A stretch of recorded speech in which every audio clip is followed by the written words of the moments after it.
पदं शिवविरञ्चिनुतं शरण्यं प्रत्यार्तिहं प्रणतपालभवादिभूतं वन्दे महापुरुषते चरणारविन्दम् बंसी विभूषितकरान् नवनीरदाभात् पीताम्बरादरुणबिम्बफलाधरोष्ठात् पूर्णेन्दुसुन्दरमुखान् धरवीन्द्रनेत्रात् कृष्णात् परं किमपि तत्त्वमहं न जाने। ध्याये नित्यं महेशं रजतगिरिनिभं चारुचन्द्रावतंसं रत्नाकल्पोज्ज्वलांगं परस्वर्गवराभीतिहस्तं प्रसन्नम् पद्मासीनं समन्तास्तुतिममरगणी व्याघ्रगतिं वसानं विश्वाख्यं विश्वबीजं निखलवैहरं पञ्चवक्त्रं त्रिनेत्रम् अतुलितबलधाम हैमशिलावदेहं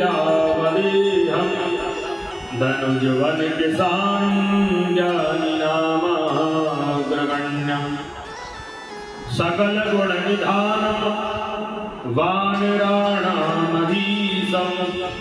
रघुपतिप्रियभक्तं वातजातं नमामि। जय जय श्री राधा रमण जय जय नवल किशोर जय गोपीचित चोर प्रभु जय जय माखन चोर। आएगा सो जाएगा राजा रंग फकीर एक सिंहासन चढ़ चढ़ी एक बनी जनजीर। अपने अपने धर्म की सबका हो पीर उन्हें पीर सब धर्म की धन्य धन्य रघुवीर। आदौ ब्रह्मांड खंडे त्रिभुवन विपिने कल्पदासा कुमारी मध्याह्नि सुतरेवा वहति सुरनदी वेद कंठोपकंठे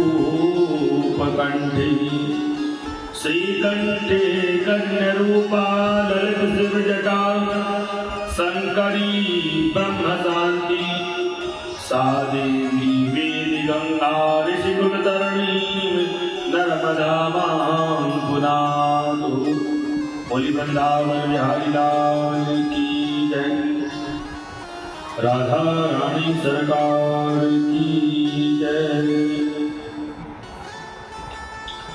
बड़े सौभाग्य का विषय है और बड़े ही आनंद का विषय है। आप के इस पूर्णा ग्राम में पितरों की विशेष कृपा से भगवान ठाकुर जी की विशेष कृपा है और ठाकुर जी की विशेष कृपा से ही आज हम श्रीमद् भागवत सप्ताह ज्ञान यज्ञ इस यज्ञ को कराने के लिए हम यहाँ पर तत्पर हैं। ये भगवान की विशेष कृपा है और उस कृपा के साथ साथ भगवान की ये इच्छा भी है कि इस यज्ञ को हम कर सकें और करा सकें। ये सामर्थ्य उन्हीं ने हमें प्रदान किया है। सभी ग्राम के भगवान पितरों की कृपा से ग्राम के प्रत्येक देवी देवताओं की भी कृपा है। कि इस धर्म यज्ञ में सभी ने हमें सहयोग आशीर्वाद रूप में प्रदान और ऐसे सत्कर्म जो हैं बहुत पुण्य जब हम करते हैं उस पुण्यों के प्रताप से यह क्योंकि सत्कर्म का पुण्य फल जो है ऐसे ही दिखता है। भाग्योदयेन बहुजन्म समर्थितेन सत्संगमं चलते पुरुषो यदावै। बहुत से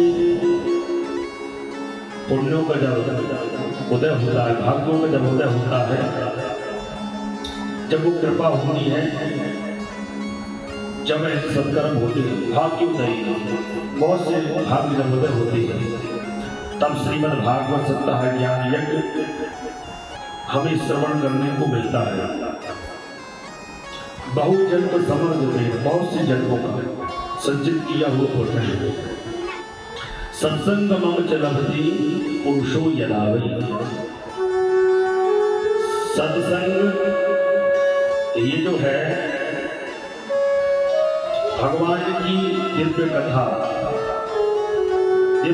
है। और सत्संग का मतलब बिन सत्संग विवेक न हुई, बिना सत्संग के विवेक प्राप्त नहीं होता। और भगवान का एक स्वरूप है विवेक।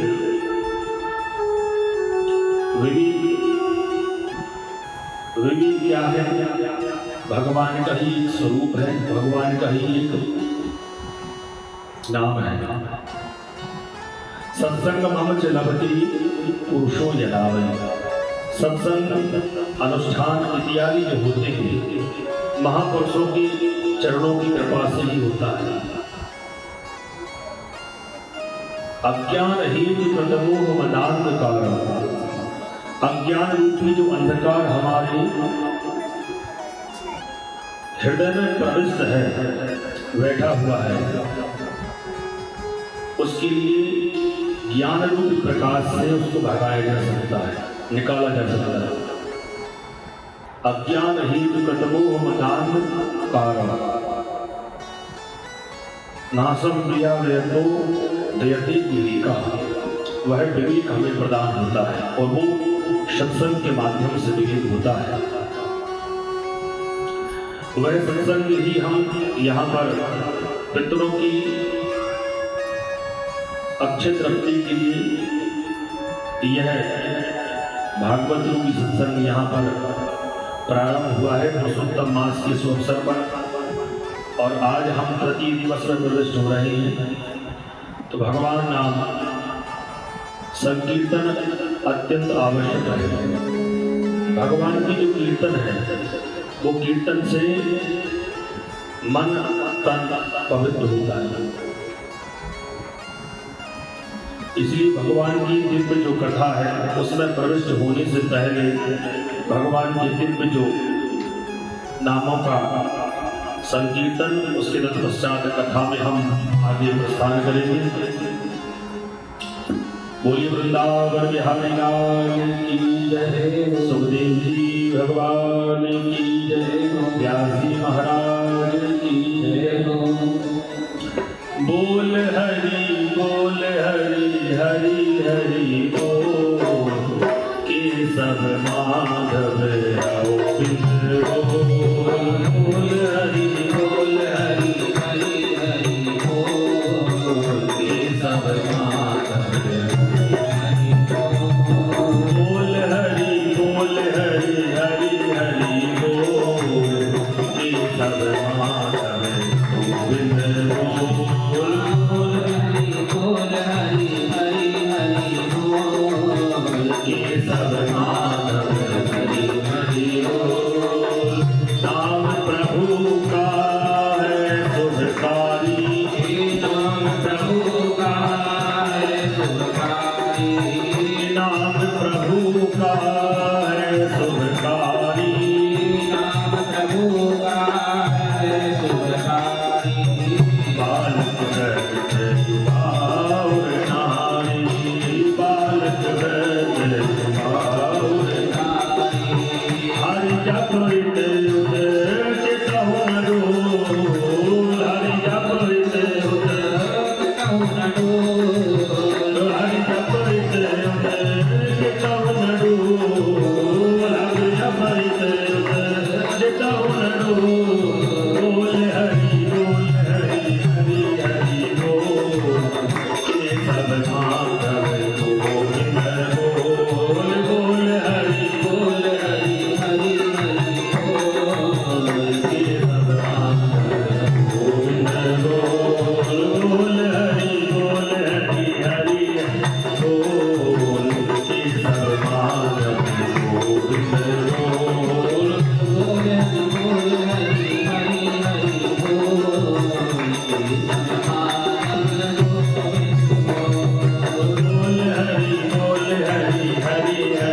भगवान की दिव्य कथा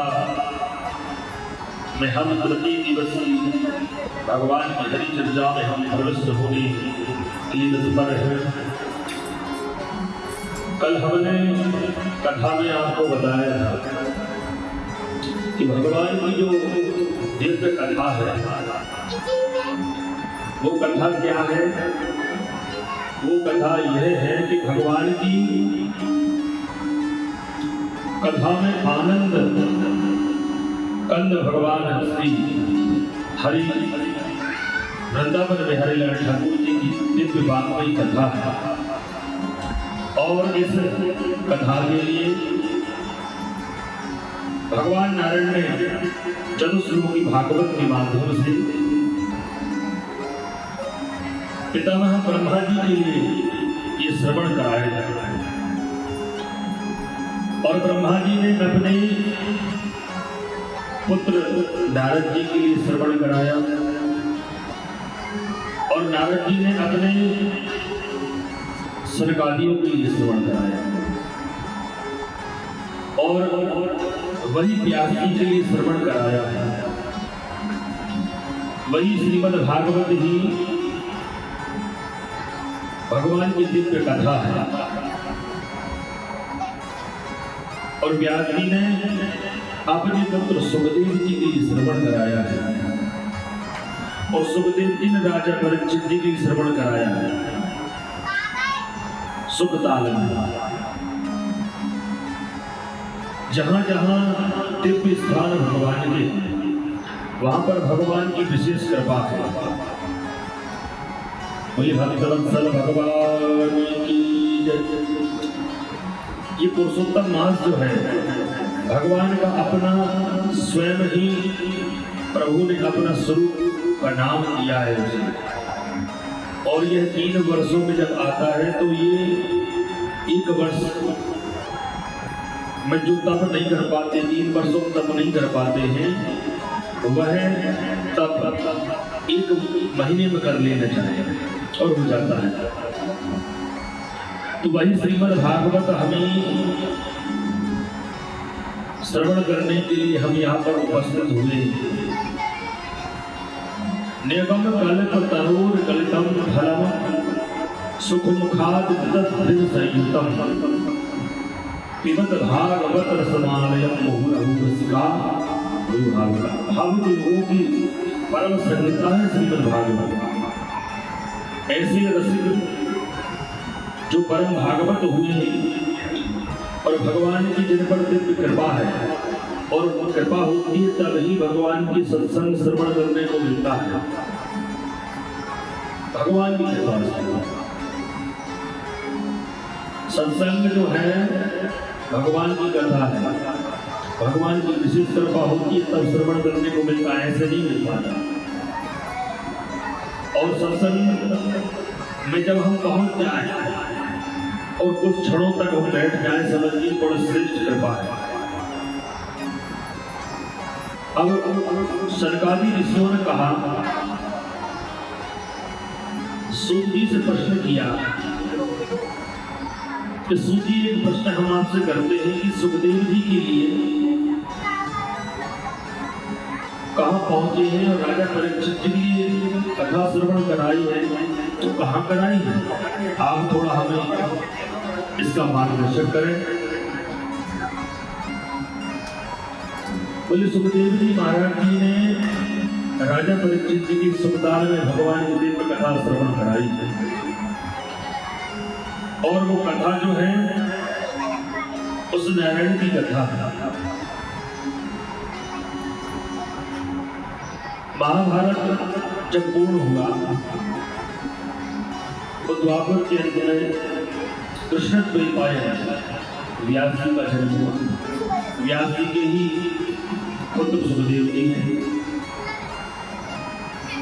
जब 5 पांडवों के वंश में उनका जन्म हुआ है राजा परीक्षित जी। राजा परीक्षित जो है विष्णुदास उनका नाम है और राजा परीक्षित ही हम सब हैं। सुखदेव जी व्यास जी उन्हीं के पुत्र हैं। व्यास जी के पुत्र ही सुखदेव जी हैं। जब महाभारत संपन्न हुआ और धर्मराज जी से प्रभु ने कहा कि आप राजपाट को अब संभालिए, हम चाहते हैं कि अब हमारे द्वारका जाने का समय हो गया, द्वारका हम प्रस्थान करते हैं। तो एक दिन करते करते करते करते बहुत वर्ष हो गए पर प्रभु को जाने नहीं दिया। पर एक दिन उन्होंने ये विचार किया कि अब तो मुझे जाना होगा। तो वह जब पहुंचने लगे तो वह धर्मराज जी ने कहा कि अर्जुन आ जाओ और जाकर के द्वारकाधीश के लिए अपने द्वारकापुरी में करके मन तो नहीं पर हृदय में पत्थर रख कर के उनका विचार हुआ कि मन नहीं है जाने, मन नहीं है कि हमारे द्वारिकाधीश चले जाए, पर देखो संसार में हम आए तो हमारा मन किसी का नहीं है जाने का, पर जाना तो पड़ेगा। अच्छे से जाएगा बुरे से जाएगा। अपने अपने धरण की सब काहू को पीर, उन्हें पीर सब धरण की धन धन रघुवीर। अब हमें अपने अपने घर की पीर लगी हुई है। क्यों? कि हम चाहते हैं कि हमारे इस संसार में हम आए हैं तो ये कार्य कर लें, वो कार्य कर लें, और जीवन भर समय नहीं मिलता भगवान की भक्ति करने में। सब जोड़ने में लगे रहते हैं। जब संसार से जाने लगते हैं तब हमें ये विचार आता है कि यार हम भगवान की भजन पूजन पाठ नहीं कर पाए, धर्म संगीत नहीं कर पाए। तो अपने अपने घर की सब काहू को भी, अपने अपने घर की सबको पी रहती है, सब देखते हैं, पर उन्हें भी सब घर की, उन्हें चिंता सब घर की है। आप हैं तो चिंता मत करिए, भगवान चिंता का हरण करते हैं, चिंता मत कहते हैं। ऐसे ही भगवान जो हैं सबके संकट हरते हैं। आप नहीं हैं तो भी आपके जो कार्य रह गए हैं वो आपके पुत्र कर देंगे। अब पिताजी चले गए हैं, दादा चले गए हैं, पर उनके जो रह गए कर्म सत्कर्म जो श्रीमद् भागवत में है, उन्होंने ही तो आशीर्वाद दिया होगा, उन्हीं के आशीर्वाद से तो ये सत्कर्म हो रहा है। सामर्थ्यवान होना ये बड़ी बात नहीं है, धन ऐश्वर्य प्राप्त करना ये बड़ी बात नहीं है। सनातन में रह करके माता पिता के रहे हुए कर्मों को आप सुचारू रूप से करना। पुत्र पिता के लिए सत्कर्म करे, वही पुत्र एक श्रेष्ठ होता है, वही श्रेष्ठ पुत्र कहलाता है। आज धन ऐश्वर्य है वो आपके लिए है, और जो पितृ माता पिता चले जाते हैं उनके लिए यदि पुत्र सत्कर्म करते हैं तो बड़ी सौभाग्य की बात है। ऐसे ही उन्हें पीर सब धरण की धन धन रघुवीर। ऐसे रघुवीर जो है खंड कोटि ब्रह्मांड नायक है, उन्हें सबकी पीर रहती है। तो पांडवों के प्रति वो चाह रहे हैं कि ये बड़े आनंद से अपना राज पाठ संभाले। तो द्वारिकाधीश अपने रथ पर बैठकर चले गए। अर्जुन 7 महीनों तक उनके साथ रहे। फिर उन्होंने कहा कि चले, अब चलना चाहिए। इसके बीच में ही बहुत सी लीलाएं घटित हो गई। भगवान सब कुछ छोड़ करके वैसा के धाम मोरी चले गए। जब ये बात अर्जुन की बात हुई और अर्जुन जब आए तो धर्मराज जी बहुत विचार कर रहे थे कि बोले अर्जुन लौटकर नहीं आए, क्या कारण है। यही विचार कर रहे थे और अर्जुन वहां पर आ गए। और अर्जुन आकर आए तो कहने लगे बताओ क्या बात है, तुम बहुत दिनों में लौट कर आए हो। बोले 7 महीने हो गए, लौट कर क्यों नहीं आए। बोले मैं क्या बताऊं, मैंने ऐसे ऐसे दृश्य देखे हैं, वो दृश्य में बहुत दुखी हो गया। और प्रभु अपने लोग को चले गए हैं। बोले अब यहाँ रहने के लिए कुछ बचा नहीं। अब प्रभु चले जाए, प्रभु जाते नहीं है हालांकि, तो अपनी लीलाओं को समाप्त करते हैं। प्रभु तो कड़कड़ में व्याप्त, हरि व्यापक सर्वत्र समाना, प्रेम के प्रकट भूल में जाना। हरि सर्वत्र व्याप्त है, प्रेम हो तो प्रकट हो जाते हैं, तप हो तो वह गर्भ में प्रविष्ट हो जाती है। प्रेम के प्रकट भूल में जाना, ऐसा जब उन्होंने कहा। बोले गता सप्तधुनासो भीमसेन तवार्जुनः याति कस्य बाहेत नानं वेद विषङ्गः। बोले पांचों पांडवों ने जब अर्जुन को देखा तो आकर निवेदन किया कि प्रभु चली गए हैं, अब हमें भी धीरे धीरे। तो उन्होंने जो अर्जुन का पुत्र अभिमन्यु का ही पुत्र है राजा परीक्षित, उनके लिए राजपाट दिया और बोले अब हम ये छोड़ करके भगवान की भक्ति करते हैं। पांचों पांडव धीरे धीरे हिमालय के अंदर चले, केदारनाथ में जाकर के धीरे धीरे करके अपना भगवान से आराधना करते हुए और अपना शरीर को उन्होंने भगवान की भक्ति में लगा दिया। बोल वृंदावन बिहारी लाल की। अब सूत जी ने कहा कि सुनिए, ये सर्वस्व देकर के राजा परीक्षित जी के लिए जब पांचों पांडव चले गए, उन्होंने कहा कि इस धर्म यज्ञ को और इस क्षेत्र के लिए आप ही अधिष्ठात्र राजा हैं और आपको इस राजपाट को बड़े विधि और विधान से सत्य पर चल करके इस राजपाट का आपको सम्मान भी करना, निर्वाह भी करना। एक दिन उन्होंने ये विचार किया कि हमें राज्य में थोड़ा भ्रमण करना चाहिए। तो उनके जो दादा थे भीम जी, कृष्ण भगवान के साथ उन्होंने जरासंध से युद्ध किया था और वह जरासंध जिन राजाओं को उसने बंदी बनाया था उन्हें मुक्त किया था और उन्हीं के पास एक मुकुट रखा हुआ था। उस मुकुट को धारण किया कौन ने? परीक्षित जी। और वह नगर भ्रमण करने के लिए पहुंच गए। भ्रमण करने प्रारंभ किया, उन्होंने देखा बहुत से तीर्थ क्षेत्रों में यहाँ वहां सब गए। आगे प्रस्थान करते हैं तो कहते हैं मारो नीरम भद्रम दे खलानाम मरिषच्चरी। उन्होंने एक दृश्य ऐसा कौतुक देखा।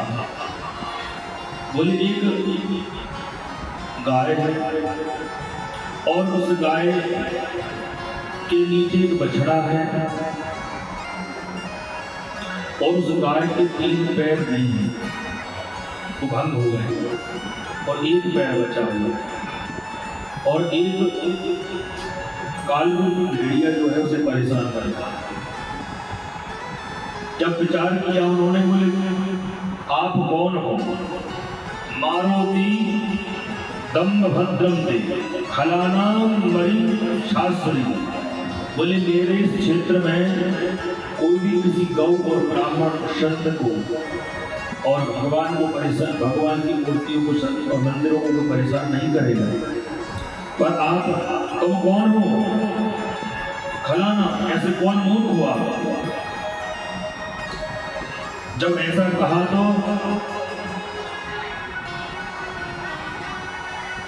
वह गौ माता बहुत दुखी हुई। अब जब उन्होंने देखा कि बछड़ा भी बहुत परेशान है, बहुत रो रहा है, तब उन्होंने बार बार जब निवेदन किया तो बोली मैं साक्षात धर्म हूं, साक्षात धर्म हूं। वो धर्म मतलब होता है धर्मो धारयति धर्म, धर्म को धारण किया जाता है, धर्म को आत्मा में धारण करना। ऐसे जेल लगाने में धर्म की जेल नहीं होती, धर्म को संचित किया जाता है, धर्म को, धर्म की रक्षा ऐसा नहीं होती। आप धर्म सत्कर्म करोगे तो वही रक्षा है। जितना धनाधन में धर्म यज्ञ होगी, सद्भावना प्राप्त होगी। कोई भी यज्ञ हम जब करते हैं तो उस धर्म यज्ञ में क्या कहते हैं?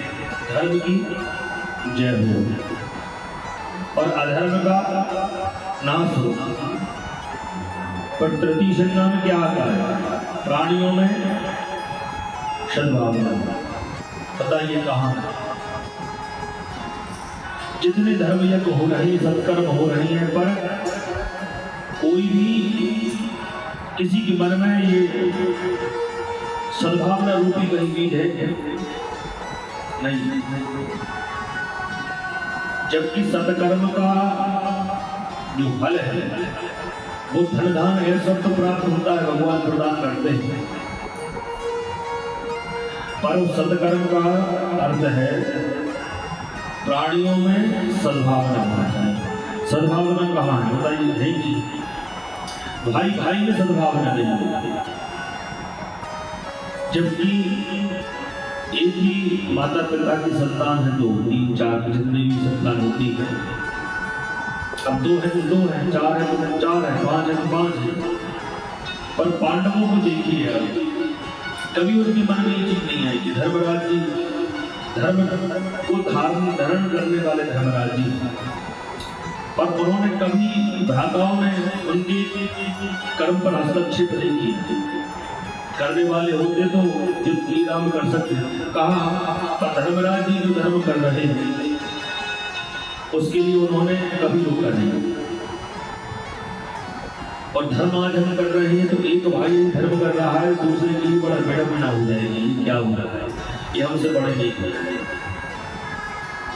सामर्थ्यवान आपको बनाया है तो धर्म यज्ञ करिए। सामर्थ्यवान बलवान आपको बनाया है तो असहाय की सहायता करिए। सामर्थ्यवान आपको बनाया है ऐश्वर्य से, ज्ञान से, तो दूसरे को ज्ञान प्रदान करिए। आपके ज्ञान से उन्हें परेशान नहीं, उनको क्षति नहीं होना चाहिए। बलवान आप हैं, आपको समय दिया है, धन दिया है, ऐश्वर्य दिया है और बल दिया है, इस सत्कर्म में लगा। कोई यज्ञ कर रहा है तो उस यज्ञ के में कुछ नहीं है तो मन से सहयोग प्रदान करो। ठीक है भाई, यज्ञ कर रहे हैं, कर मैं भी उस यज्ञ को कर सकूं, ये सद्भावना मन में होना चाहिए। और ये सद्भावना नहीं है तो कोई अर्थ नहीं है। अर्थ मतलब धन, कोई काम ही नहीं करता है। तो पितृधैन सुसंत हृदय लीन अमनज अवतार नित्योच्छा निरमित तनु श्री माया गुण गोपाल।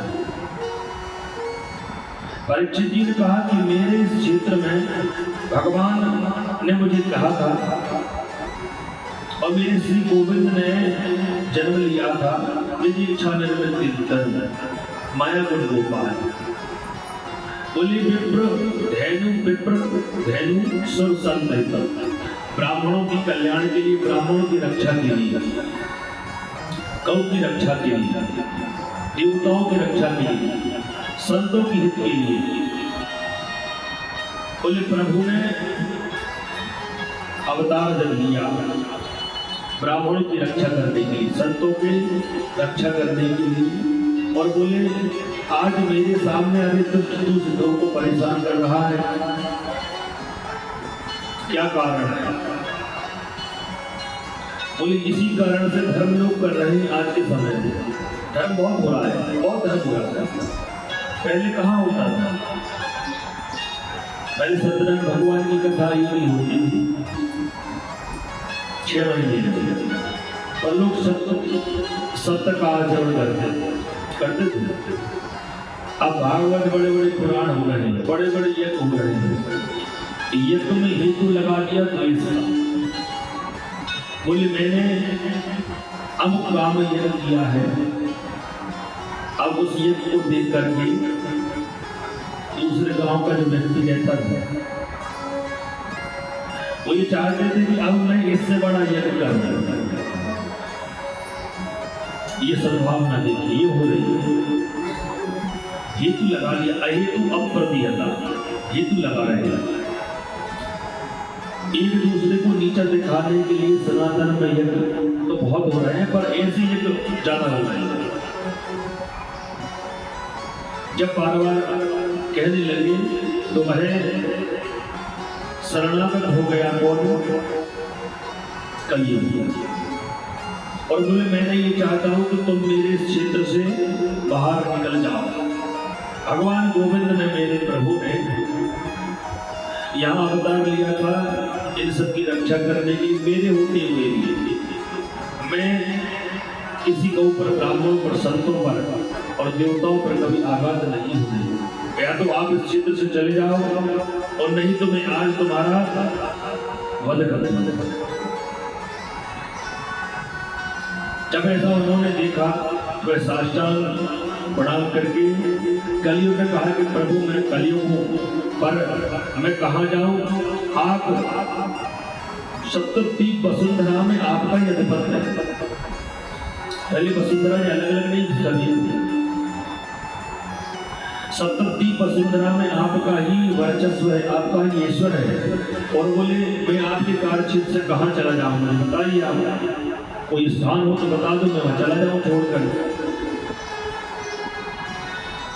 बोले तुम्हें जहां लगे वहां चले जाओ। बोले प्रभु मैं नहीं जा सकता क्योंकि मैं चला जाऊंगा तो पर जाऊं कहाँ? और उन्होंने कहा जहां आपको लगे।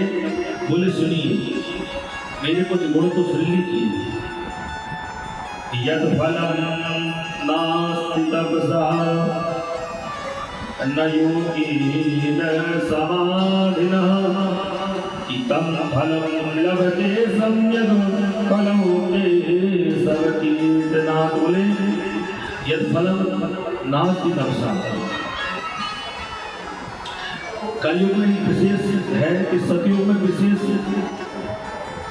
समय तक हम जब सत्कर्म करें, भजन करें, पूजन करें, तब प्रभु का दर्शन होता है। न योगीन समाहिता, योगीश्वर बड़े बड़े तप करते थे फिर भी भगवान के दर्शन कभी दुर्लभ हुआ करते, सब तो वही बहुत कम हुआ करते। तत्फलम लभते सम्यक। कोई सतयुग, त्रेता और द्वापर में जो भजन सहस्त्र वर्षों तक तब भजन करो, जब कहीं जाकर अभी आपको भगवान के दर्शन होंगे, भगवान की कृपा प्राप्त होगी। बोले तत्फलम लभते सम्यक, मेरी इस कलिकाल में ये विशेष फल है कि वही 1000 वर्षों तक जो आप तब करोगे वो तब कैसे मिल जाएगा भजन? बोले कलु केशव कीर्तना, भजन कीर्तन करते ही करते आपका कल्याण हो जाएगा।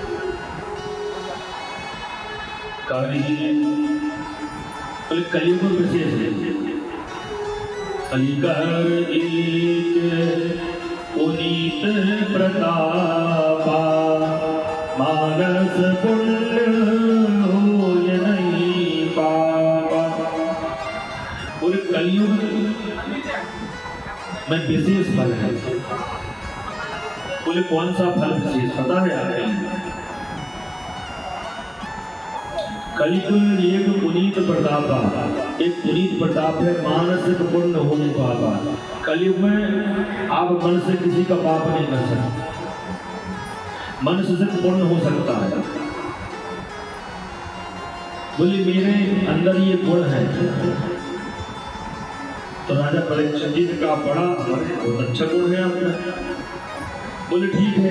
बोले प्रभु ऐसा आशीर्वाद प्रदान करो, वही मुझे वही स्थान प्रदान करो। बोले सुनो, हम आपको स्थान तो प्रदान करेंगे पर हम जहां दे रहे हैं वहां आपको स्थान देना पड़ेगा। बहुत गुण आपका अच्छा है पर बोले यूतम पानम श्रियासूनम धर्मार्थ चतुर्विधा। बोले यूतम पानम श्रियासूनम, अधर्मा जहां पर मदिरा पान वहां पर हम आपको स्थान प्रदान करते हैं। जहां पर उद्यत टीका चढ़ लेती है, जहां पर अधर्म हो रहा है, यदा अधर्म चतुर्विध। बोले जहां पर अधर्म हो रहा है, जहां पर लड़ाई झगड़े हो रहे हैं, वहां पर आपकी 4 स्थान पर मैं आपको अपना स्थान ग्रहण कर रहा हूँ। आप इसको स्वीकार करें। कलयुग में शरणागत होकर कहा कि प्रभु आपने जहाँ मुझे चाहिए था मेरे धर्म सत्कर्म को श्रवण करके आप कोई अच्छा स्थान मुझे प्रदान करो। बोले अच्छा स्थान, ये सबसे श्रेष्ठ स्थान है, आपका वही होगा स्थान। बोले प्रभु अच्छी जगह हो तो बताओ। बोले आप आप जहाँ कह दोगे वहाँ एक स्थान मुझे अच्छा प्रदान करिए। तो उन्होंने कहा चलो हम तुम्हें स्वर्ण में बांध देते हैं। धातु नाम अस्त्र कांचन। भगवान श्री हरि नारायण का जो पास है वो स्वर्ण में था। धातु नाम अस्त्र कांचन। अब कलयुग में कहा कि प्रभु मैं बड़ा सौभाग्य हूँ मेरा, आपने मुझे जो है स्वर्ण में बांध दिया। बोले मैं अपना ऐश्वर्य अब यहाँ से बढ़ाता हूँ, और बढ़ाने की बात वह है अब कहते हैं बोले स्वर्ण में कैसे भगवान का वास है? बोले धातु नाम अस्त्र कांचन। श्रीमद् भागवत में और भागवत जो गीता होती है 18 अध्याय में बोले उन्होंने कहा है कि मेरा भी कहीं कोई वास है कोई धातु में तो वो स्वर्ण है। स्वर्ण में भगवान का वास होता है। पर वो कौन से स्वर्ण में भगवान का वास है? जो मेहनत से धन कमाया हुआ जो होता है उस धन में ही भगवान का वास है। अधर्म करके संचित किया हुआ जो धन है उससे जो स्वर्ण आता है उसमें कलयुग का वास है। अधर्म से संचित नहीं करना चाहिए। सब धर्म से करते हैं, ऐसा नहीं हो जाता है अनजाने में। खेती करते हैं उसमें भी धर्म से करते हैं, पर वर्तमान में जो वस्तुएं चल रही हैं उनको हम डाल करके जो अनजाने में हमसे अधर्म हो जाते हैं, उनकी प्रायश्चित के लिए भगवान के सत्कर्म जरूरी है। और वह कलयुग अपने स्थान पर चले गए और राजा परीक्षित जी अपने घर आ गए। एक दिन उन्होंने पुनः सोचा कि भ्रमण के लिए राजा ने विचार किया। जब भ्रमण करने के लिए पहुंचे तब भगवान सबका अपना अपना किसकी हेतु कहाँ जाना है और संसार को कब कैसे जाएंगे भगवान निश्चित करते थे। एक दिन पुनः वही जरासंध का मुकुट धारण किया और राजा परीक्षित जी आगे चले तो बहुत से जंगल में जब पहुंच गए तो थक करके क्या भूखे प्यासे थे। अब भगवान किले को माया। उन्होंने राजा परीक्षित जी ने स्वर्ण में जब पास दिया कलयुग के लिए, तो वह कलयुग क्योंकि जो मुकुट था वह भीम जी ने जरासंध को मार करके जो मुकुट लेकर आए थे वही मुकुट जब उन्होंने धारण किया तो वह उनके उस मुकुट में कलयुग बैठ गए, क्योंकि वो अपना नहीं था। वो जरासंध से युद्ध कर लेकर आए थे नहीं दादाजी। अब समीक ऋषि के आश्रम में पहुंच गए और पहुंच करके अब ऋषि बड़े तपस्या कर रहे थे और वह राजा परीक्षित जी ने देखा कि देखो राजन, यहाँ पर ये हम व्यवस्थाओं में लगे हैं, यहाँ पर आए हैं देखो, और ये ऋषि अपनी तपस्या में इतने लीन है कि हमें देखे नहीं रहे हैं। जी अहंकार होता है। कभी भी संतों के पास ब्राह्मणों के पास जाओ तो अहंकार मन में नहीं होना चाहिए। निवेदन करो कि प्रभु आपने दिया है और आप इस यज्ञ को संपन्न कराइए। तुलसी बाबा जी ने लिखा है कि दशरथ जी ऋषिगणों के पास जाते थे तो या उनके पास गुरुदेव जब आते थे तो मुनि आगमन सुनी जब राजा मिलन गयोले विप्र समाज। अच्छा, संतों के पास जाओ, मिलन गयोले विप्र समाज का मतलब क्या है? संतों को हम समझ नहीं सकते, संतों की जो क्रिया है उसको हम समझ नहीं सकते, इसलिए वह ब्राह्मण देवता हमारे साथ रहते हैं तो संतों का क्या नियम है, क्या ध्यान है, वो सब हमें बताते रहे। और ब्राह्मण देवता यदि हमारे साथ हो, कायेश्वर हो, तो संत भी कृपा बनाते हैं। तो उनके यहाँ जब कोई ऋषि आते थे तो पैदल जाकर के ब्राह्मणों को साथ लेकर मुनि आगमन समय जब राजा और मिलन के लिए को समाजा ब्राह्मणों को साथ लेकर जाते थे। क्यों कि ब्राह्मण देवता साथ रहते हैं तो वह अहित कभी नहीं होगा। ब्राह्मण देवता आशीर्वाद प्रदान करते तो कभी अहित नहीं होगा, हित ही होगा, ये निश्चित है। अब समीक ऋषि को देखा तो वह ऋषियों ने लौट कर नहीं देखा, उन्हें देखा ही नहीं। अब वो अपनी तपस्या में लीन थे। अब राजा भूखे प्यासे परीक्षित राजा थे, देखो कलयुग का प्रभाव देखिए। अब उन्होंने जब देखा तो एक सर्प मरा हुआ पड़ा हुआ था। उन्होंने तरकस में से एक बाण निकाला, उस बाण से उस सर्प को उठा करके समीक ऋषि के गले में वह डाल दिया। ये क्या है? अपमान रूपी हार जो है, अपमान रूपी हार, संतों को कभी अपमान नहीं करना चाहिए। वो क्या कह सकते हैं, शीतल स्वभाव रहता है।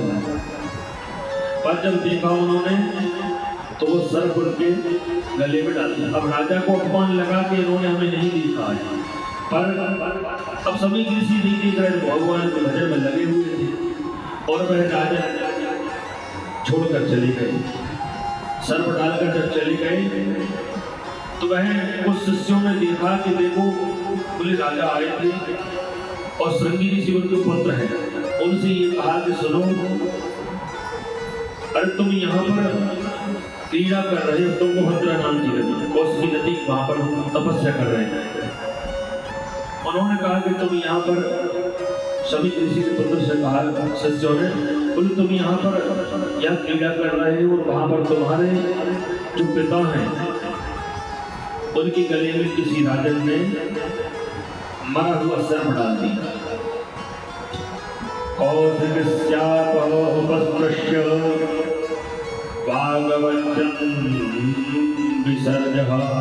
बोले बहुत दुख हुआ उन्हें, और वही कौशिकी नदी से जल उठाया और लेकर कहते इति लंघित मर्यादं तक्षका सप्तमी हनि तदक्षयति स्म पुरंगारं चोदितमीहनो। बोले 3 बार विष्णु किया और ऐसे कहकर कि उन्होंने भगवान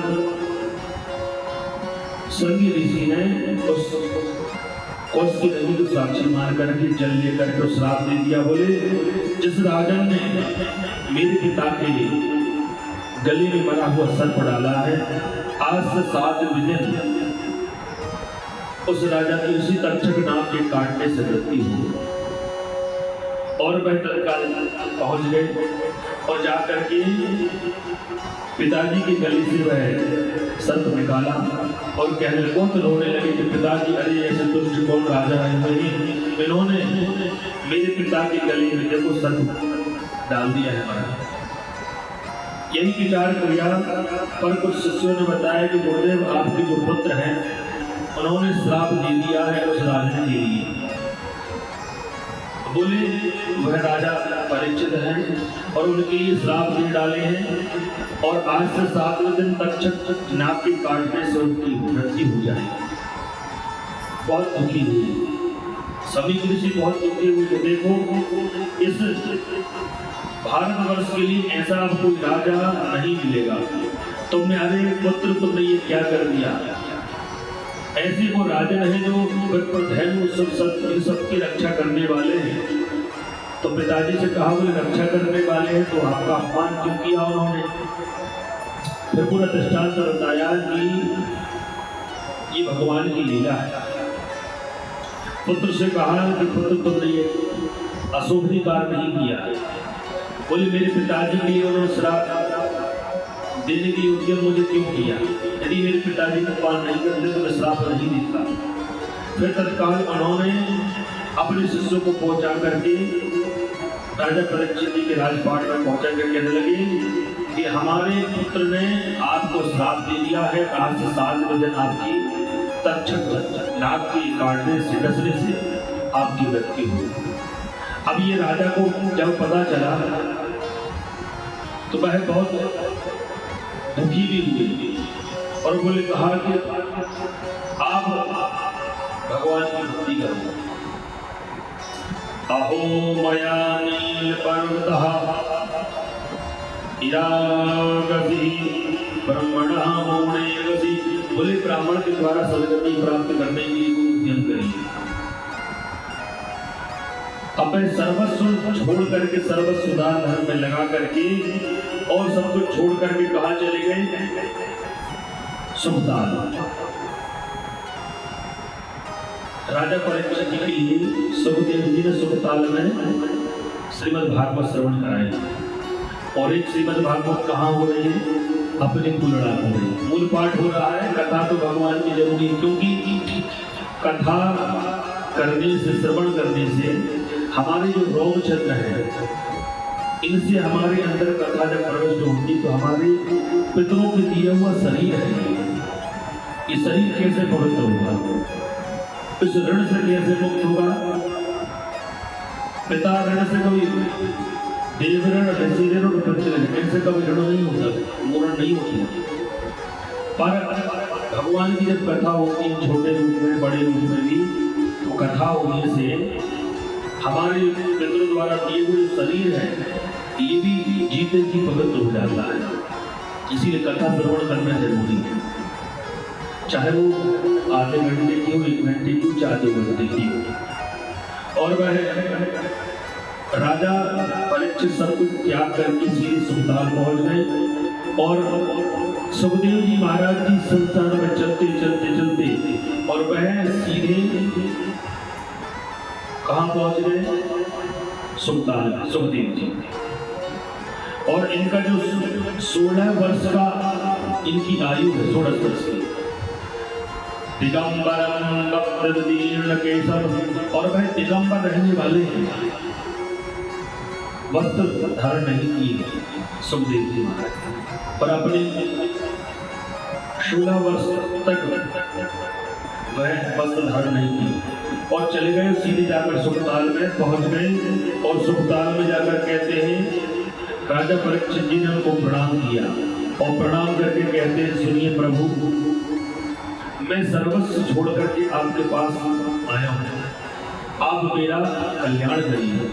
अब सुखदेव जी भगवान व्यास जी के पुत्र हैं, उन्होंने ध्यान रख कर देखा, शब्द को समझ गए और राजा परीक्षित जी ने अपनी पीड़ा बताई और बात आचमनियों से सुखदेव जी को उन्होंने पूजन पाठ किया और आसन जमा करके सर्वोच्च आसन पर बैठाला। बोले गुरुदेव, अब मैं सब कुछ त्याग करके उस भगवान की कथा श्रवण करना चाहता हूँ, मुक्ति का कोई उपाय हो तो बताइए। तो राजा परीक्षित जी ने सुखदेव जी से प्रश्न किया। गुरुदेव बोले, प्रश्न करना चाहता हूँ मैं आपसे। प्रश्न क्रतो लोक हितो नृपा आत्म समन्नाथ पुराण श्रोतव्यादिषु मुनपरः। बोले वर्यानेव, ये प्रश्न मेरे मन में एक प्रश्न है। बोले क्रतो लोक हितो नृपा, मैं राजा हूँ पर राजा अब नहीं हूँ, और राजा सबका होता है, राजा सबका होता है, पर मैं इसलिए चाहता हूँ कि अब मैं उस राजपाट में रह करके संसार का हित नहीं चाहा मैंने, पर मैं ये चाह रहा हूँ अब मैं संसार का हित चाहता हूँ। मैं राजा का राजपाट का हित नहीं चाहता है, ये चाहता है यदि है तो मैं सभी किसी से अपमान नहीं करता, पर अब मैं ये चाहता हूँ कि मैं अपना अपमान नहीं, अपना कल्याण नहीं, संसार का कल्याण। आत्मविस्वन्नत तुम पुरुषाम श्रोतव्यादिषु या करा। बोले मैं आपके से निवेदन करता हूँ संसार का कल्याण कैसे हो। तब उन्होंने भगवान की दिव्य कथा बताई। बोले सुनो भारतवर्ष, जाने बिन न होई परतीति, बिन परतीत होई नहीं प्रीति। जब तक भगवान को नहीं जानोगे, जब तक आपके मन में श्रद्धा विश्वास जागृत नहीं होगा। बोले अभी तक तुम राजा थे, राजपाट को छोड़कर अब तुम चले आए। बोले तुमने अहंकार का परित्याग कर दिया है। जो धन ऐश्वर्य दिख रहा है, ये क्या है? ये अहंकार रूपी प्रदान किया भगवान ने, धन और ऐश्वर्य। क्योंकि धन आता है, बल आता है, बल जो होते तब अहंकार आता है। और संसार में ऐसा कोई नहीं है, सुखदेव जी राजा परीक्षित जी का, ऐसा कोई संसार में मनुष्य नहीं जिसको अहंकार नहीं है। नहीं कोई अस जन्मा जग माही, प्रभुता पाई ताई मद नाही। ऐसा कोई संसार में व्यक्ति नहीं है जिसको मद नहीं आए, अहंकार नहीं आए। नहीं कोई अस जन्मा जग माही, ऐसा कोई संसार में व्यक्ति नहीं है। अब किसी को धन का मद होता है, किसी को बल का होता है, किसी को ऐश्वर्य का होता है, किसी को बुद्धि का होता है। अपने अपने बल रहते हैं। पर ये मनुष्य तन मिला है, अहंकार के लिए मिला, पर लोग समझ जाते हैं अहंकार के लिए। ये अहंकार रूपी जब हमें भगवान ने जब जन्म दिया था तो हम सब सरल थे। देखो अहंकार हो, प्राप्त करने वाला हो, राजा हो या फकीर हो, सबके लिए एक से जन्म होता है, एक से मृत्यु होती सबकी होती है। भगवान ने जब जन्म हमको प्रदान किया था तो हम सब सरल थे, सब सहज थे और सब मनुष्य अपने समान रूप से थे। और जब धीरे धीरे बड़े हुए अहंकार में हुए, बोले हमसे बड़ा कोई धनुर्धर नहीं है, हमसे बड़ा पितरों की पूजन करने वाला नहीं है, हमसे कोई बड़ा कोई करने वाला नहीं। ऐसे ऐसे मन में द्वेष करने लगते हैं और फिर अहंकार का बीज जो है मन में हृदय में उत्पन्न होने लगता है, अंकुरित होने लगता है।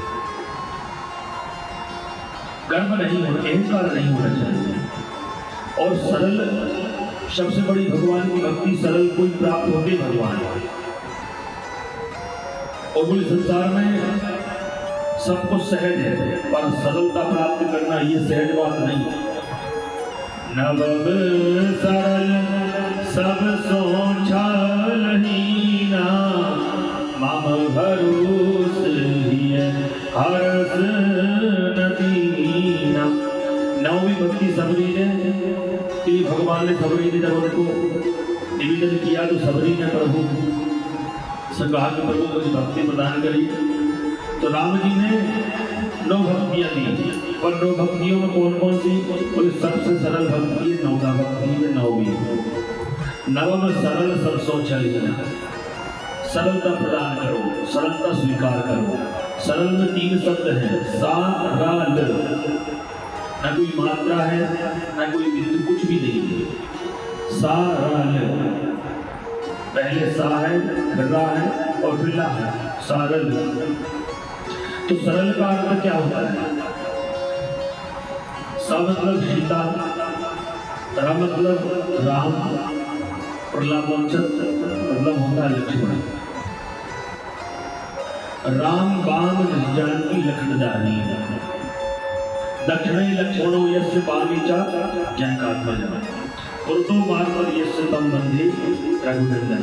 सरल का मतलब होता है सीता, राम मतलब ला होता है, ला मतलब लक्ष्मण। सीता, राम, लक्ष्मण जी रूपी आपके मन में, हृदय में विराजमान होना चाहिए। और सरलता जब आती तब ये भगवान की हृदय विराजमान है, हृदय बसाई स्वरूप। और ये सरल नहीं आता, जीवन भर चला जाता व्यक्ति और सरलता प्राप्त नहीं होती। ऐसे विशेष भगवान की दिव्य कथा सुखदेव जी ने राजा परीक्षित जी के लिए प्रारंभ कर दी। बोले प्रभु जो है और भगवान हरि हर की कभी निंदा नहीं करना चाहिए। हरिहर निंदा सुनहि के गाना, होई पाप गौ घात समाना। और हरिहर की कभी निंदा नहीं करना चाहिए, हरिहर। और जो हरिहर की जो भक्त होते हैं उनका भी अपमान नहीं करना चाहिए। भगवान अपना अपमान तो सहन कर सकते हैं, पर भक्तों का, संतों का, ब्राह्मणों का अपमान सहन नहीं करते। अपना मान टलित जाए, भक्त का मान न टलते देखे। प्रभु जो है अपना जो है अपमान, अपने मान को भूल जाते, पर भगवान भक्तों का अपमान स्वीकार नहीं करते। तुमने जो कर कर आए हो वो सब छोड़ो, अब यहाँ से अपने जीवन की नई प्रारंभ हो रही है, आप इसको श्रवण करो। और बोले हरिहर की निंदा आज के बाद नहीं करना, क्योंकि ब्राह्मणों को, संतों का भी आप अपमान करोगे तो आप कितनी धर्मात्मा हुए, पर वह धर्मात्मा आपके लिए कुछ भी नहीं। ऐसी सुखदेव जी ने राजा परीक्षित जी की शुभ काल में भगवान की दिव्य कथा प्रारंभ की। और जब कथा प्रारंभ की, भगवान की ऐसे से चरित्र बताए, और सबसे पहले कहा कि बोले सबसे पहले ब्राह्मणों के चरणों में प्रीति रखिए, संतों की चरणों में प्रीति रखिए, क्योंकि ये भूदेवता है। अब नारायण ठाकुर जी अब कथा श्रवण कर रहे हैं, तो कथा से क्या प्राप्त होता है?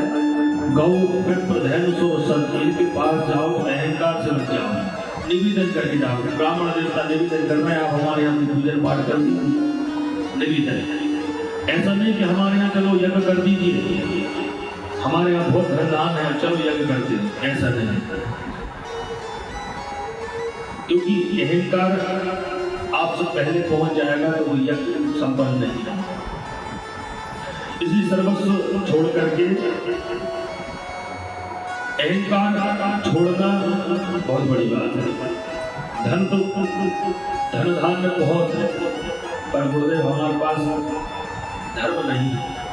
उस धर्म करने के लिए ब्राह्मण देवताओं से कहना पड़ेगा, ब्राह्मण देवता चलिए हमारे यहाँ यज्ञ अनुष्ठान करिए। और वही यज्ञ अनुष्ठान वह ब्राह्मण देवताओं के माध्यम से ही होता है। संत कृपा करते हैं तब हमारे यहाँ कोई विशेष जो है यज्ञ होती है। आज जो सप्तम सप्ततीर्थी यज्ञ कर रहे हैं, ये किसके द्वारा होता है? पितरों की कृपा से और ब्राह्मणों की कृपा से। यदि वो आपको धर्मात्मा पुत्र नहीं बनाते तो भागवत हो गए।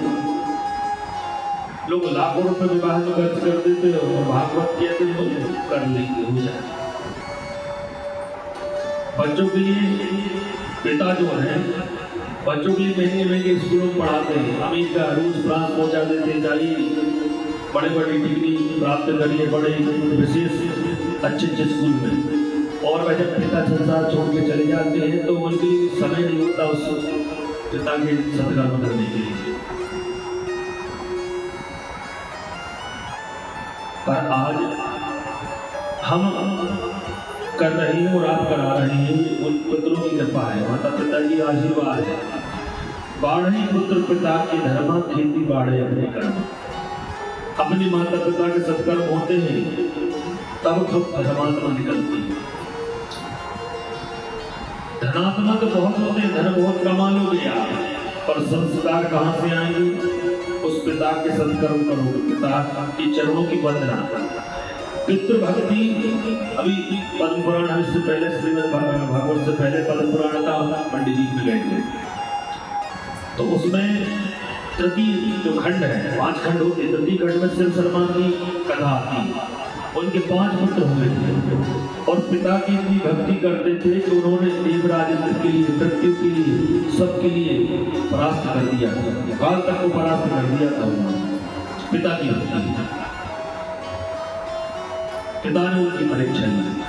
ऐसे ही अब आगे जब कथा चलती है तो बोले राजा परीक्षित जी, सुखदेव जी जो राजा परीक्षित जी की कथा श्रवण करा रहे हैं और मैत्री जी पितृ जी की कथा श्रवण करा रहे हैं, क्योंकि यहाँ हम यहाँ पर कथा श्रवण कर रहे हैं, आप कर रहे हैं और हम करा रहे हैं। ये पूर्णा ग्राम में बड़ा परम पवित्र ग्राम है। देखो श्रोता, अभी हम ये कहते चले कथा सुनने लोग आ रहे हैं, क्यों नहीं आ रहे सब श्रोता। एक आप जो है अनेक श्रोता स्वरूप में है, आप ही हमें अनेक श्रोता रूप में प्राप्त हो रहे हैं। हमने कहा बहुत श्रोता आ रहे हैं। बोले कैसे आ रहे हैं? बोले आना कथा में। श्रोता एक ही काम का होता है, श्रोता और सरौता। श्रोता, सरौता और श्रोता। श्रोता एक सब श्रोता नहीं आते, कुछ श्रोता आते हैं, कुछ सरौता आते हैं बैठे बैठे सुपारी वाले, और कुछ ऐसे आते हैं श्रोता वाली कथा समझना। पर हम नहीं, देखो कान से श्रवण हो रहा है, हो रही है कथा, छत कर ये रोम चित्र से अंदर भी जा रही है कथा। तो श्रोता के लिए और श्रोता के लिए बोले भगवान की भक्ति, हाँ ठीक है कथा हो रही है। और कथा में देखो वृद्धजन आ गए तो कथा में विशेष विशेष संत पधारे। आप भी देवता की भक्ति करते हो, संत स्वरूप में हैं आप। तो मैत्री जी विदुर जी की कथा श्रवण करा रहे हैं। अब मैत्री जी ने कहा कि भगवान जब यहाँ से चले गए तो तुम्हारे लिए विदुर जी एक विशेष ज्ञान प्राप्त। बोले विदुर जी ने कहा कि मुझे कुछ प्रदान किया है प्रभु ने। बोले मैं तो महाभारत को छोड़कर चला गया था। क्यों? कि धृतराष्ट्र ने मुझे अवसर तो कहा, बोले मेरे तो बड़े तो मरने वाले, और तो सब कुछ परित्याग करके विदुर जी चले गए।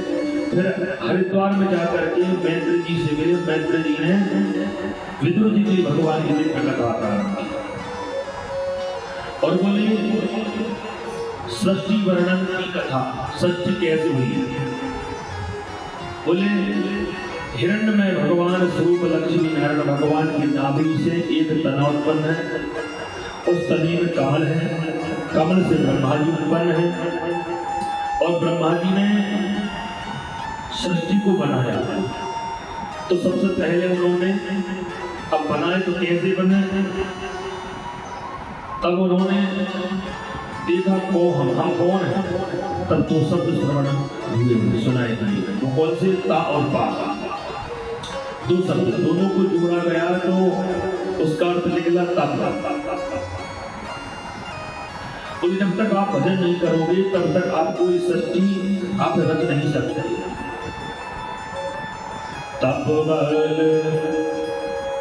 तपबल रचही प्रपंच विधाता, तप की बल से तपबल शंभु करहि संहार, तपबल विष्णु करहि जगत त्राता, और तपबल शेष धरहि महाभार। और तपबल, तप के बल से जो सृष्टि रचती है। बोले आप जब तक भजन नहीं करोगे तब तक कुछ नहीं हुआ। तब उन्होंने तप किया, तप के प्रभाव से उन्होंने 4 पुत्र बनाए संकल्प के माध्यम से। सनक, सनंदन, सनातन, शरद कुमारों को निर्माण किया। अब शरद कुमारों से कहा कि चलो सृष्टि बनाइए, सृष्टि करिए। अब उन्होंने कहा बोले प्रभु सुनो तो हम सृष्टि नहीं कर सकते, क्योंकि हमें तो आपने, भले आप हमारे पिता हैं पर हम तो भगवान जी की भक्ति करेंगे। अब वो छोड़ करके वह चले और भगवान की भक्ति में लगे। कौन? शरद कुमार। अब ब्रह्मा जी को क्रोध आया, बोले मैंने इस पुत्र को मैंने इनको जन्म दिया है, तो ये मेरी बात नहीं मान रहे। उन्हें थोड़ा सा क्रोध आया, तो क्रोध आया तो भ्रकुटी रंध्र से एक भयंकर रुद्र उत्पन्न हुए। उनको कहते हैं भगवान शंकर। बोली गौरी शंकर भगवान की जय। और जब उनका जन्म हुआ उन्होंने सृष्टि चल रचू। अब रुद्र भगवान भोलेनाथ है, तो अब जो जैसा है सृष्टि वैसे बनाए। अब महादेव से कहा सृष्टि बनाइए, तो सृष्टि कैसी बना है पता है? भूत प्रेत पिशाच डाकिनी साकिनी जब बनाना प्रारंभ किया तो ब्रह्मा जी ने कहा हाथ जोड़ के निवेदन, हे महादेव सृष्टि ऐसी बनाओ जो सृष्टि का विस्तार हो, संहार नहीं हो। आप इधर बनाते चले जा रहे हैं, यहाँ देखो तो सब प्रकृति का बैलेंस बिगाड़ रहे हैं। बोले हम तो ऐसे ही हैं। तब ब्रह्मा जी ने कहा कि सुनिए, जितनी भूत प्रेत डाकिनी साकिनी आपने बना दी है, अब आप थोड़ा विश्राम करेंगे। फिर उन्होंने इतनी भयंकर सृष्टि को देखा कि बोले ऐसे में संसार में जो मनुष्य जन्म लेंगे वो कष्टदायक हो जाएंगे इनके लिए, ये उनके लिए परेशान करेंगे, लड़ाई झगड़े होने लगेंगे। फिर उन्होंने अब की बार जो है ब्रह्मा जी ने मरीचि, अत्रि, पुलस्त, पुलह, भृगु, वशिष्ठ, दक्ष और नारद जी को उत्पन्न किया और एक सुंदर कन्या को जन्म दिया, भगवती सरस्वती महारानी, और अपनी छाया से कर्दम ऋषि को उत्पन्न किया। और उस उनके जो शरीर से वामांग से कन्या और दक्षिणांग से एक पुरुष उत्पन्न हुआ। उनका नाम मनु और शत्रुपा रहा, और मनु शत्रुपा से ही मनुष्य की संतान, इसलिए हमको मनुष्य कहते हैं। मनु शत्रुपा की जो संतान है वो हम, इसलिए हमको मनुष्य कहते हैं। अब मनु शत्रुपा जब हुए तो उनके 5 संतान हुए, आकृति, देहूति, प्रसूति, उद्दारपाद, प्रियव्रत, 5 संतान हुई। जो 5 संतानें जब हुई तो मनु शत्रुपा से कहा कि चलिए सृष्टि का विस्तार करिए। अब जैसे सृष्टि का विस्तार किया ब्रह्मा जी ने कहा तो बोले एक राक्षस उत्पन्न हो गया। देखो जहाँ धर्म होता है वह अधर्म भी हो जाता है, और जहाँ अधर्म होगा वह धर्म भी होगा, क्योंकि उनका जोड़ा है। जहाँ धर्म होगा वह अधर्म भी हो जाएगा। फिर दूसरा ये होगा धर्म इतने बलवान हो जाएंगे कि वो अधर्म को नहीं करेंगे, और अधर्म बढ़ जाएगा तो फिर धर्म करेंगे। ऐसे ही बोले ब्रह्मा जी ने कहा कि मनु शत्रुपा चलो सृष्टि को बनाओ मैथुन क्रिया से। बोले क्या करें, पृथ्वी बोले तो बोले मैंने पृथ्वी बनाई थी, यहाँ चली गई। बोले एक हिरण्याक्ष नाम का एक दैत्य हो गया, वो दैत्य ने पृथ्वी को ले गया, कहाँ, पाताल में, बलस्थान में। बोले हम क्रिया करें तो कैसे करें, बताइए आप, सृष्टि को कैसे बनाएं। अब ब्रह्मा जी को क्रोध आया, और क्रोध में आने के बाद जब उन्हें छींक आई तो ब्रह्मा जी के नासिका रंध्र से एक भयंकर तेज उत्पन्न हुआ, और वह बराह भगवान। बराह भगवान की जय। 24 अवतारों में सर्वप्रथम भगवान जो अवतार हुए हैं वो बराह भगवान, सत कुमारों का भी हुआ है, पर भगवान के 24 अवतारों में पहला अवतार भगवान को बराह। भगवान पहुंचे और जाकर के उस बराह को उन्होंने मार दिया, और मार करके पृथ्वी ला करके ब्रह्मा जी को सौंप दिया। बोले इसको आप अब सृष्टि का विस्तार करें। अब मैत्री जी से कथा चुप रहे पितुल जी ने कहा, और सरकारियों ने कहा कि जी ये कौन है, जी हिरण्याक्ष ये कौन है। बोले एक समय की बात है, कश्यप ऋषि जो है उनकी 8 पत्नियां हुई। वो 8 पत्नियां दक्ष प्रजापति ने अपनी पुत्रियों को प्रदान किया। कौन के लिए? इनके लिए, कश्यप ऋषि के लिए। तो बोले दिति जो है अदिति से देवता हुए हैं, और दिति से राक्षस हुए। अदिति से देवता, अदिति से राक्षस हुए। बोले उनकी एक बार कश्यप ऋषि भगवान की संध्या पूजन सायंकाल में कर रहे थे, वहीं पर दिति आई, और दिति ने कहा कि मैं कुछ आपसे निवेदन करना चाहती हूँ। बोले हम संध्या वंदन कर रहे हैं, ये समय जो होता है भगवान की भक्ति करने के लिए होता है, उस समय सत्कर्म ही करना चाहिए, पर वो नहीं मानी, और उस समय जो कर्म धारण हुआ। अब कश्यप ऋषि ने कहा कि सुनो, ये संतान होने वाली है, ये अहित करेगी संसार का। तो 100 वर्षों तक उस दिति ने अपने गर्भ को प्रसव नहीं होने दी, और जब पूरे संसार जलने लगा तब ब्रह्मा जी ने देखा कि भाई क्या है ये। जब ध्यान रख के देखा, बोले दिति के गर्भ में जो संतान पल रही है वही भगवान के पार्षद है। देखो भगवान की लीला भी अपरंपार है, वो क्या कर सकते हैं ये अपन नहीं समझ सकते। वो सुई की छिद्र में से हाथी को निकाल सकते हैं, चींटी के पैरों में गज को बांध करके 7 समुद्र पार करा सकते हैं। इसको संदेह नहीं करना चाहिए। तो बोले सनत कुमार जो थे वो सीधे चले गए कहां पर, भगवान वैकुंठवासी नारायण के पास। तो उनके जो 2 द्वारपाल थे जेवर में, उन्होंने उनके लिए रोक दिया। बोले कहाँ जा रहे हो? मनसा ने सुतायुष्मन पूर्वजा सरकार्या। वो सरकार जब पहुंचने लगे तो ऋषियों ने मना, उन्होंने हमें मना कर दिया जेवर में जाना। बोले कहाँ जा रहे हो? भगवान शयन कर रहे हैं। सनत कुमार ने कहा कि हमें प्रभु से मिलना है। बोले प्रभु से आप नहीं मिल सकते। देखो आप यहाँ ब्राह्मण गौ शंत कभी भी आ जाए तो आपको ये नहीं कहना चाहिए कि अभी हम विश्राम कर रहे हैं। उस समय आपको उनके पास जाना चाहिए, जरूरी उनसे मिलना चाहिए। संत कुमारों को मना कर दिया। संत कुमारों ने जल लेकर के श्राप दिया कि जय को श्राप दिया, जाओ तुम्हारे 3 जन्म नष्ट हो जाए, तुम राक्षस बन गए। भगवान तत्काल बाहर से देख रहे थे, लीला देख रहे थे, आयो साष्टांग प्रणाम किया कि भाई संत कुमारों, हम निवेदन करते हैं कि इन्होंने जो आपका अपराध किया है उसका अपराधी ये तो है, पर मेरी, क्योंकि मेरे ये सेवक है।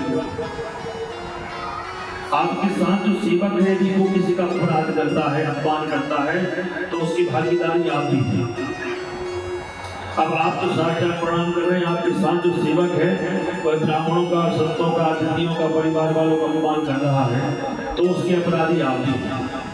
ये शास्त्र प्रमाण है। और ब्राह्मण यदि श्राप दे दे तो मुक्त भैना हति भगवाना, 3 जन्म तुझ वचन प्रवाना। एक बार तिनके हित लागी, धरे हो शरीर भगत अनुरागी। एक बार ब्राह्मण देवताओं का जो अपमान कर देता है वो 3 जन्म नष्ट हो जाते हैं। 3 जन्म वचन प्रवान, इसीलिए उन्हें 3 बार जो श्राप दिया तो 3 जन्म नष्ट हो गए। तो वही हिरण्याक्ष हिरण्यकश्यप बने और बड़ा भगवान ने उस हिरण्याक्ष को मर्दन करके पृथ्वी ला कर दी थी। अब वह कालांतर में वह मनु शतरूपा ये संतान हुई तो पहले हुई देवहूति। जब देवहूति का विवाह करने का विचार मन में किया, किससे विवाह करें, तो है कर्दम ऋषि के पास पहुंच गए कन्या को लेकर के और निवेदन किया कि इस कन्या को आप रखिए, इस सेवा में लगाइए। तो उससे अब कर्दम ऋषि ने कहा कि भाई हम देखो भगवान की भक्ति करने वाले हैं और हमें इस विवाह से कोई मतलब नहीं है, पर वो तो कन्या को छोड़कर चले गए। और कर्दम ऋषि तपस्या करने लगे। बहुत सी वर्षों की तपस्या के बाद जब उनकी निद्रा जब खुली, तपस्या से उठे, देखते कि कन्या क्षीण होकर बैठी हुई। उन्होंने ध्यान करके देखा कि कन्या कौन है, बोले मनु शतरूपा की पुत्री है देवी। फिर उन्होंने कहा विवाह तो कर दिया है। फिर उन्होंने बोले संसार संसद की व्यवस्था है, मनुष्य इसको आवश्यकता होती, उन्हें जल लेकर के दोनों को संजन करके एक कामद विमान बनाया और उस विमान में ब्रह्मा जी की सृष्टि से हटकर पूरी व्यवस्थाएं हैं। और दोनों ने कर्दम ऋषि और देवहूति ने स्नान किया, नवयौवन बने और उन्होंने सहवास किया। तो उससे कालांतर में एक पहले कन्या हुई, पर उन्होंने कहा वो इस संसार में कहाँ फंस गया हूँ, इस संसार में फंसने से मुझे क्या प्राप्त होगा। जब जाने लगे तो उन्होंने कहा, फिर स्मरण हो गया कि मुझे प्रभु ने कहा था, प्रभु ने मेरे से कहा था कि मैं आपके यहाँ संतान रूप में जन्म लूंगा। कर्दम ऋषि ने विचार किया और वह विचार करने लगे। वह उन्होंने फिर सहवास किया तो 9 कन्या है, और 9 कन्या होने के बाद प्रभु जो है 10वें कपिल भगवान के रूप में उतरा। बोले कपिल भगवान की जय। और कपिल भगवान का देवहूति और कर्दम ऋषि यहाँ पर भगवान का जन्म हुआ, दूसरे अवतार है। अब कर्दम ऋषि भगवान की भक्ति करने में लग गए। फिर वह कपिल भगवान ने अपनी माता जी के लिए कपिलोपाख्यान सांख्य योग का विशेष उपदेश प्रदान किया। ऐसा ऐसा उपदेश दिया तो वह विशेष बोले, माता जी संसार में कोई किसी का नहीं है। बोले आप ये चाह रही हैं कि ये अपने हैं वो अपने हैं, कोई किसी का नहीं है। स्वार्थ लाभ करे सब प्रीति और सुर नर मुनि सबकी यह रीति। सब स्वार्थ है, सबका स्वार्थ लगा हुआ। जीवित हम हैं जब तक सबका स्वार्थ है, जब तक धन आप दे रहे हैं तब तक स्वार्थ है। आप धन कमाना बंद कर दो तो आपको कहीं एक आदमी छोड़े आएंगे। वृद्धाश्रम में कौन सी है। हम यहाँ भजन पूजन करके घर धन लेकर दक्षिणा लेके जा रहे हैं तो सबको अच्छे लग रहे हैं, और कहीं बीमारी कुछ हो जाए तो फिर सब समझ लो कि सब ठीक हो गए। अच्छे में सब साथ रहना ये अच्छी बात है, और जब बुरे समय में और कठिन समय में व्यक्ति मनुष्य साथ दे, जब समझिए अब ये मनुष्य है पर कोई किसी के साथ नहीं है, सब अपने अपने द्वेष में लग जाते हैं। ऐसा ऐसा विशेष बोले संसार को छोड़िए माता जी, ये अपनी जो बहनें हैं तो वो ये अपने अपने विवाह करके अपने पास स्वामियों के पास चली जाएगी और मैं भी भगवान का भक्ति करूंगा। बोले आप तो भगवान के चरणों में भक्ति करिए। और सांख्य योग प्रदान किया उन्होंने, और सांख्य योग से वह देवहूति भगवान के चरणों में ली। और कपिल भगवान सीधे गंगा सागर पहुंच गए, और गंगा सागर में कपिल भगवान का आश्रम है, वहीं तप करने लगे। अब दूसरी संतान हुई पशुपति। अब देवहूति का हमने चरित्र सुना है। अब उनकी एक संतान, 5 संतान में से अपूर्ति, देवहूति, प्रसूति, प्रियपट, राजा, ठीक है, उत्तान वाला। अब अपूर्ति जो पुत्री थी उसका विवाह उन्होंने रुचि प्रजापति से किया। मनोस्तु सतरूपाय त्रिष्टा कन्या सृजति अपूर्ति देवहूतिश्च प्रसूति विश्रुता। बोले रुचि प्रजापति से किया विवाह अपूर्ति का, और उससे धर्म का आश्रय लेकर के यज्ञ नारायण भगवान का अवतार। बोले यज्ञ नारायण भगवान की। तो यज्ञ नारायण भगवान का प्राकट हुआ, और उस यज्ञ नारायण भगवान का विवाह दक्षिणा नाम की पत्नी से विवाह किया। और वह कालांतर में वह यज्ञ नारायण भगवान हम करते हैं तो दक्षिणा देते तब यह संपन्न माना जाता है। अब सुखदीप परीक्षित जिसका सुनो ध्यान पूर्वक सुने, कथा भगवान की बड़ी आनंद है, आनंद प्रदान करने वाली है। फिर जो कालांतर में जो 9 बेटियां थी ना, कौन की? कर्दम ऋषि की जो 9 संतान देवियां हुई थी, उन्होंने सब अपने अपने ऋषियों को प्रदान की।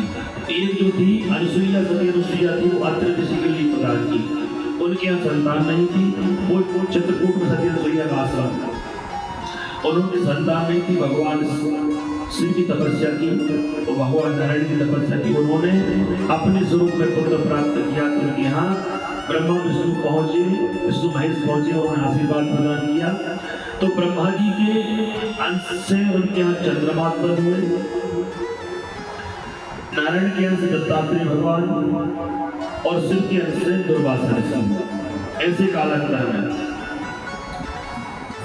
और अब अब प्रसूति का चरित्र आता है।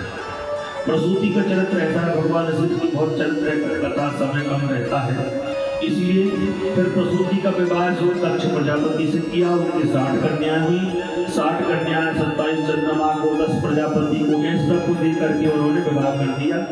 फिर उन्होंने सती की तपस्या की, आदिशक्ति की तपस्या की। आदिशक्ति की तपस्या करके कहा कि बोले मैं आपके यहाँ कन्या रूप में अवतरित तो होगी, पर मेरा विवाह शिव से जरूर करना। यदि तुम शिव से नहीं करोगी तो मैं सब कुछ नष्ट कर दूंगी, तुम्हें छोड़कर चली जाऊंगी।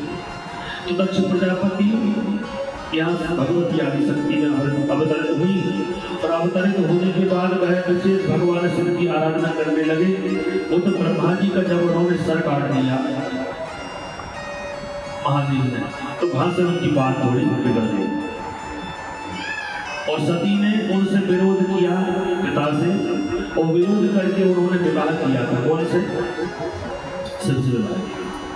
और जब से वह एक दूसरे के जाने को सुना, जबकि दक्ष प्रजापति शिव के बड़े भक्त, बहुत बड़े भक्त थे, और पिता का अपमान किया जब सद्वेष रखने लगे। फिर उन्होंने जो यज्ञ किया है, वो जो यज्ञ किया है सिर्फ शिव जी के लिए नीचे दिखाने के लिए किया है, और वह यज्ञ भी हुआ। भगवती आदिशक्ति के लिए सती जी को नहीं बुलाया। पिता के यहाँ यज्ञ होता है, पुत्री को न बुलाए ऐसा हो नहीं सकता। पर देखिए जो सच्चा आस्तिक होता है वो एक दिन सच्चा नास्तिक भी बन जाता है। भगवान में बहुत श्रद्धा प्रीति रखते हैं, और कोई ऐसा कष्ट जीवन में आ जाए तो आप उनसे शत्रुता रख रहे हैं, पर नहीं। क्यों? कि भगवान जो कष्ट प्रदान कर रहे हैं उसको सहन करने को, उससे निवारने की वही बल प्रदान करेंगे, कैसे भी करें। ये मन में नहीं रखना चाहिए कि प्रभु की भक्ति कर रहे हैं, क्योंकि जो सन्मार्ग पे चलते हैं, जो रात रात भर पढ़ेंगे, पेपर में वही पास हो, उत्तीर्ण वही हो, और जिन्हें कोई मतलब नहीं है पास हो चाहे फैल हो, क्या दिक्कत चलता रहे। ये भगवान की इच्छा है। बोले भगवान जो कष्ट देंगे वो कष्ट जो है उसको निवारण करने की शक्ति वही प्रदान करते हैं। देखो जब जन्म शिशु लेता है, शिशु जन्म लेता है, तो भगवान उसके लिए घर में व्यवस्था भी करते हैं। अब व्यवस्था अंदर भी करते, जब बाहर आए तो उन्हें दांत नहीं तो दूध दे दिए, हो चलो भाई दूध पान करेंगे।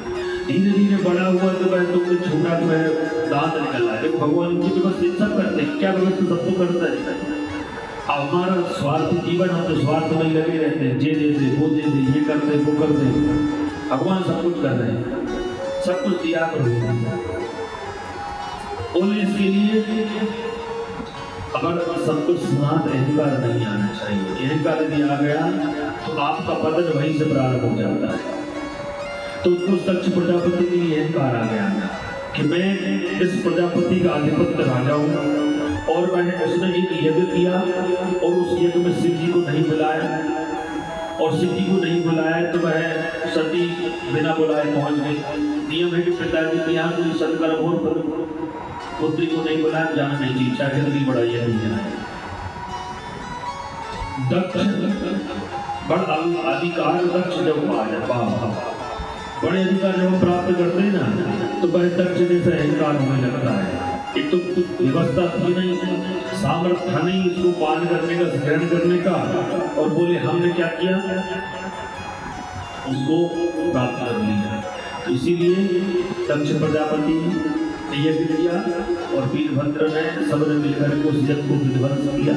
भगवती आदिशक्ति ने अपने कहा किया उन्होंने, और भगवान शिव ने उस यज्ञ को विध्वंस कर दिया। वीरभद्र हुए, चतुर्थ योगी आए, ऐसे ऐसे विशेष वीर योद्धा पहुंचे हो जाकर उस यज्ञ को। इसीलिए हम जब से तो यज्ञ प्रारंभ में जो भी होता है उस यज्ञ में असंख्यात शिव की पूजन करते हैं। यहाँ जो नवग्रह के पीछे बैठे वो असंख्यात शिव है। कोई भी इस यज्ञ में शिव की आराधना नहीं होती, जो भी यज्ञ में शिव की आराधना नहीं होगी वो यज्ञ संपन्न नहीं है। शिव की आराधना जरूरी है। फिर शिव की आराधना की दक्ष प्रजापति ने, अंत में भगवान ने पंचाक्षर मंत्र दिया और काशी में जाकर के उस दक्ष प्रजापति का जो मुख था पहले बकरी का लगा दिया था, यज्ञ को परिपूर्ण किया। फिर उन्होंने अपना स्वरूप प्रदान किया दक्ष प्रजापति को। ऐसी भगवान की दिव्य कथा बहुत है और कथा तो आनंद प्राप्त करने वाली है, पर ये निवेदन है कि भगवान के पास का समय भी हो गया है और कल पुनः भगवान की दिव्य कथा प्रारंभ होगी। कथा कम समय है पर मूल पाठ तो हो रहा है, समय होता है।